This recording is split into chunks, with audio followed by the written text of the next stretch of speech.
આજે આપણે મેથીને તડકામાં સૂકવ્યા વગર કે પછી ઓવનનો ઉપયોગ કર્યા વગર કે બીજા કોઈ સાધનનો ઉપયોગ કર્યા વગર આપણે ફક્ત ફ્રીજમાં આ કસૂરી મેથીને બનાવવાના છીએ અને આ મેથીને તમે છે ને 2 વર્ષ સુધી સ્ટોર પણ કરી શકશો. તો છે ને એકદમ જાદુઈ અને નવી ટ્રીક. તો ચાલો કસૂરી મેથીને બનાવવાની આ જાદુઈ ટ્રીક જોઈ લઈએ. તો સૌથી પહેલાં તો આ જો મેથીના મેં એકદમ ડાળખા જે કાઢી નાખ્યા છે અને જે પાનનો ભાગ છે ને એ જ મેં અહીંયા લીધેલો છે મિત્રો. તો આ રીતના આપણે મેથીની સાફ સફાઈ કરી દેવાની મિત્રો. અને હવે આપણે 3થી 4 પાણીએ આને ધોઈ લઈશું. આ રીતના મેથીને 2થી 3 પાણીએ ધોઈ લીધેલી છે. અને હવે આપણે કોટનની મારી ચૂંદડી છે તો તેમાં આપણે આને સૂકવીશું. તો એકદમ પાણી નિતારીને આપણે તેને આ રીતના સૂકવી દઈશું છૂટી. તો બસ આને આપણે હવે આ રીતના જ પંખા નીચે છોડી દઈશું જ્યાં સુધી તેમાંથી પાણીનો ભાગ દૂર ના થાય ત્યાં સુધી. એ પ્રોપર આમાંથી પાણીનો ભાગ છે ને એ દૂર થવો જ જોઈએ. તો એ વાતનું અહીંયા ખાસ ધ્યાન રાખવાનું છે. અહીંયા જો મેથી છે ને આ રીતની કંઈક સુકાઈ ગઈ છે મિત્રો. અને તો હવે આપણે આને આ રીતની કોઈ પણ એકનું કપડું હોય અથવા તો જો આ રીતના ઠેલી હોય બરાબર, તો એમાં આપણે આ બધી મેથીને ભેગી કરી અને ભરી લેશું. આ જે મેથી છે ને એ મારી પાસે કલર ટાઈમ નહોતો એટલે આખી રાત આમાં ચૂંદડીમાં જ પડી રહી હતી. જોકે આ સુકાઈ જાય પછી તમે તરત આમાં ભરી શકો છો તો પણ કંઈ વાંધો નહીં આવે, કેમ કે આપણે આની કસૂરી મેથી જ બનાવવાના છીએ. તો જો આમાં મેં બધી જ મેથી છે એ લઈ લીધેલી છે મિત્રો.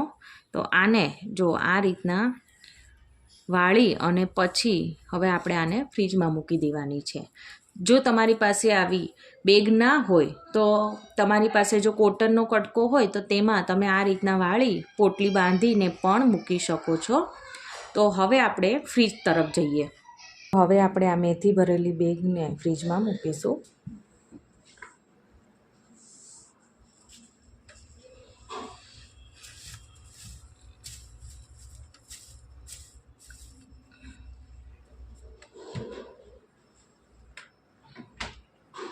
અઠવાડિયા પછી હવે આપણે ફ્રીજ ખોલીએ છીએ અને હવે આપણે આ જે મેથી રાખી હતી તે કોથળી આપણે બહાર કાઢી લઈએ. તો 1 વીક પછી આપણે આ બેગ કાઢી છે અને હું તમને અંદરથી મેથી કાઢીને દેખાડું. તો તમે અહીંયા જોઈ શકો છો.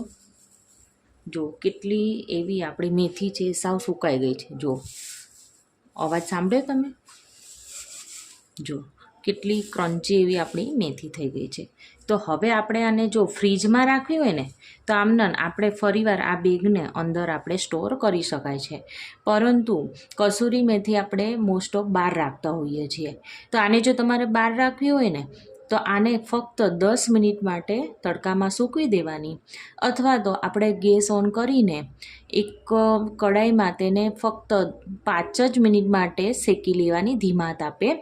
તો પછી તમે આ મેથીને બહાર પણ રાખી શકો છો. તો હું તમને અત્યારે ગેસ ચાલુ કરીને દેખાડવા જઈ રહી છું. બધી જ મેથીને આપણે એક કડાઈમાં લઈ લઈએ. તો જોયું ને મિત્રો, ફક્ત આપણે ફ્રીજમાં અઠવાડિયું રાખીને આ મેથીને કસૂરી મેથી બનાવી છે. જો મિત્રો, આને આપણે બહાર રાખવી છે ને એટલે આમાં જો ફ્રીજમાં રાખવાથી થોડો એમાં મોઇશ્ચરનો ભાગ હોય છે. તેના કારણે હું ફક્ત 2 જ મિનિટ આને શેકીશ, વધારે શેકવાની પણ નથી. આ ટ્રીકથી અત્યાર સુધીમાં યુટ્યુબ કે પછી બીજા કોઈ પ્લેટફોર્મ પર કોઈ આ ટ્રીક શેર નથી કરી. મેં ફર્સ્ટ ટાઈમ જ આ મારો ખુદનો એક્સપિરિયન્સ છે. તો આમાં મને ઘણી આસાની રહી છે, કેમ કે આમાં મારે કોઈ માથાકૂટ કરવાની જરૂર જ નથી. જો મેથી સુકાઈ જાય ને સીધી આપણે ફ્રીજમાં 1 વીક માટે મૂકી દેવાની છે અને બહાર રાખવી છે. તેના કારણે હું ફક્ત 2 જ મિનિટ આને આ રીતના હું શેકી લઈશ. તો બિલકુલ માથાકૂટ વગર કે કોઈ પણ જાતની ઝંઝટ વગર આપણી કસૂરી મેથી છે ને બનીને તૈયાર થઈ જશે. અને આ રીતને ફોલો કરશો એટલે જોજો તમારે એક તો હું 2 વર્ષ સુધી એવી ને એવી મેથી પડી રહેશે.